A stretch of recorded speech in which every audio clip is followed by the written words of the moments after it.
श्रावण मास महात्म्य अध्याय 3। श्रावण मास में किया जाने वाला भगवान शिव का लक्ष्य पूजन का वर्णन।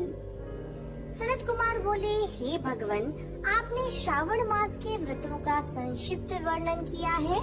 हे स्वामिन, इससे हमारी तृप्ति नहीं हो रही है, अतः आप कृपा करके विस्तार से वर्णन करें, जिसे सुनकर हे सुरेश्वर मैं कृतकृत्य हो जाऊं। ईश्वर बोले, हे योगीश, जो बुद्धिमान नक्त व्रत के द्वारा श्रावण मास को व्यतीत करता है, वह 12 महीने में नक्त व्रत करने के फल का भागी होता है। दिन की समाप्ति के पूर्व जो रात्रि भोजन होता है, वही नक्त भोजन है।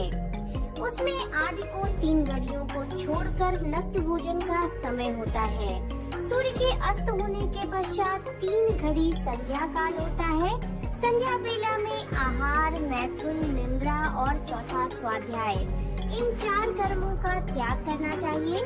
गृहस्थ और यति के भेद से उनका व्यवस्था के विषय में मुझसे सुनिए। सूर्य के मंद पड़ जाने पर जब अपनी छाया अपने शरीर से 2 गुनी हो जाए, उस समय के भोजन को यति के लिए नक्त भोजन कहा गया है। रात्रि भोजन उनके लिए नक्त भोजन नहीं होता। सूर्यास्त से लेकर के नक्षत्र के दृष्टिगत होने तक के काल को विद्वानों ने गृहस्थ के लिए नक्त कहा है।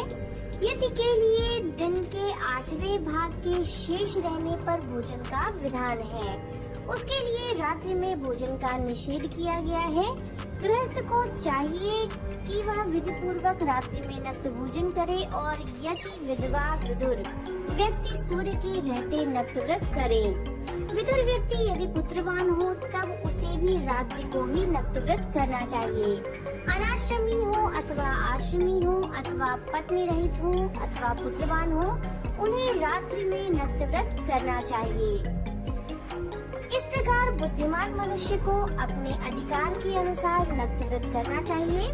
इस माह में नक्त व्रत करने वाला व्यक्ति परम गति को प्राप्त करता है।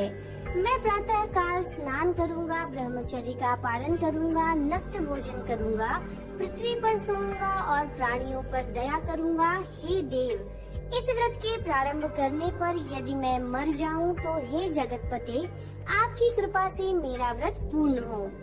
ऐसा संकल्प करके बुद्धिमान व्यक्ति को श्रावण मास में प्रतिदिन नक्त व्रत करना चाहिए। इस प्रकार नक्त व्रत करने वाला मुझे अत्यंत प्रिय होता है। ब्राह्मण के द्वारा अथवा स्वयं को अतिरुद्र, महारुद्र अथवा रुद्र मंत्र से महीने भर प्रतिदिन अभिषेक करना चाहिए। हे वत्स